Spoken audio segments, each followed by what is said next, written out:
Donc je démarre une série sur le tournoi d'hiver War in Europe par Strategic Command Matrix.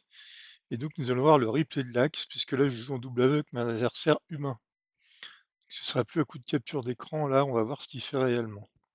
Alors on est en 42, soyons clairs, les situations n'est pas brillante pour les Russes. Il va quand même aller jusqu'à Stalingrad, hein, si vous voyez, par d'ici il arrive là. Donc ça va pas être très simple au début. De bons souvenirs sur World à War. Et je pense que c'est pas plus simple, tellement plus simple sur WIE. Mais j'ai un HQ bien endommagé, donc il perce dans le sud. Le Caucase, c'est normal.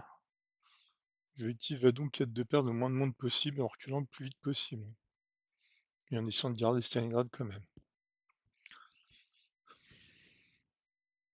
On verra côté allemand, c'est une fois que j'aurai vu son replay, j'irai voir ma partie côté allemand pour moi faire ça de mon côté une fois que j'aurai profité pour voir les positions alliées. Donc 42, bon par contre en Afrique il a l'air de se replier, ce qui est plutôt historique. Les Allemands ont perdu la bataille d'Al Alamein à ce moment-là à peu près. Je sais plus, c'est plutôt novembre, j'en sais rien. Je regarde une timeline.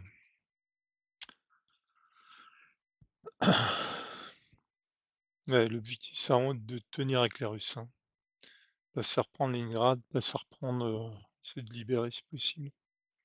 Ce qui est plus compliqué, mais surtout dans le sud, tenir et pas perdre les champs pétrolifères, parce que sinon c'est la fin de la guerre. Et j'ai envie de dire, évidemment. Enfin, évidemment.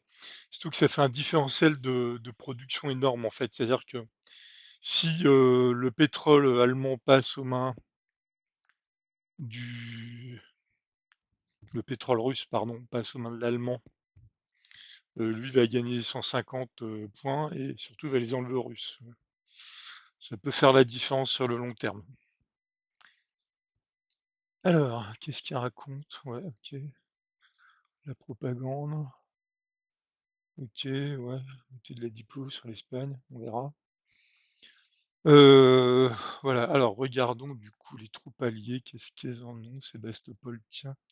Donc il y a des améliorations à faire pour les troupes russes, pour l'anti-tank et pour l'infanterie. Évidemment, personne n'est amélioré. Et par contre, et plus 325 points, qui est super. Eh ben, c'est magnifiquement pourri tout ça. Ce chose, c'est qu'a priori, Moscou peut tenir. Ouais. Bon, les Russes prennent une fessée sur ce scénario. Il faut faire gaffe. Du côté de l'Angleterre, qu'est-ce qu'on a? Beaucoup d'infanterie.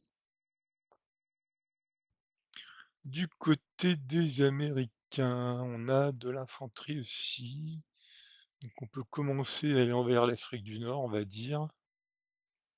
Les destroyers sont 1. C'est vraiment la recherche là qui. Anti-sous-marine, anti-aircraft. 2, ouais, 2 c'est bien. 2 c'est très bien.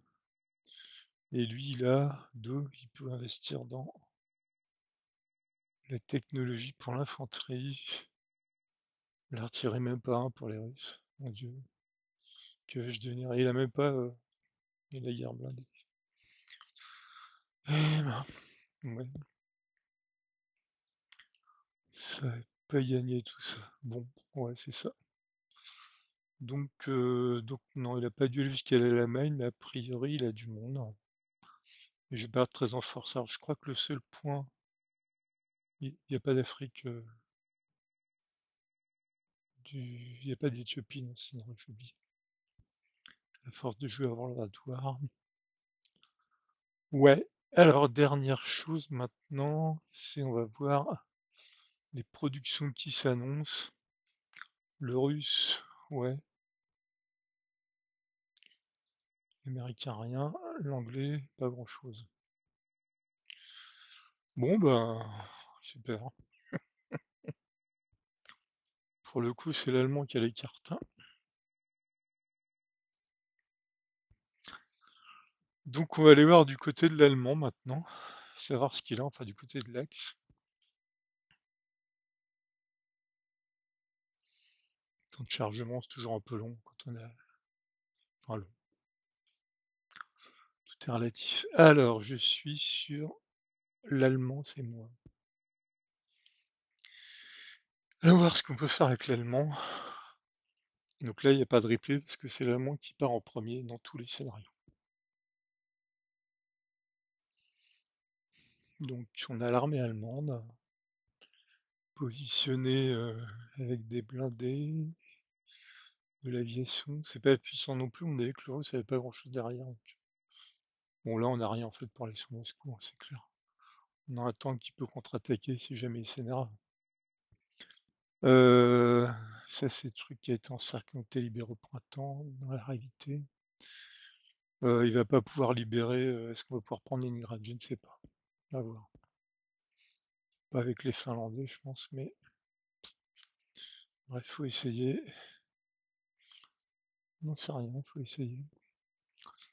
Sinon, la flotte allemande met la pression sur des convois russes qui n'existent pas pour l'instant, qui aura la fin du tour. Et donc là, on a quoi? Bah, on a du blindé, hein. Face à de l'infanterie, avec un peu d'aviation. Ouais, pas très. Donc la meilleure chance va rester en Russie, et puis sinon, bah, on a l'impression de flotte de bout de raiders. Autant dire rien, quoi. Il faut virer ces sous-marins et aller les mettre sur les convois. Par contre, 3 en sous-marin, c'est pas mal par rapport à le 2 en sous-marin, ça c'est bien. Alors du coup, la techno allemande, elle en est où? Euh, ouais, par contre, technologie industrielle, non, faut mettre des débuts de la guerre, mais bon. Alors, les chasseurs, on est à 2, je vais regarder côté allié. Et oh, ils ont même pas le truc blindé, les Italiens. Super. Bon, bah. Ok, donc le tour de revue est passé. Je vais couper là et réfléchir à ce que je vais faire. Ensuite, je reviendrai. J'essaierai bien évidemment de taquer dans le sud avec les Allemands, c'est la meilleure chance.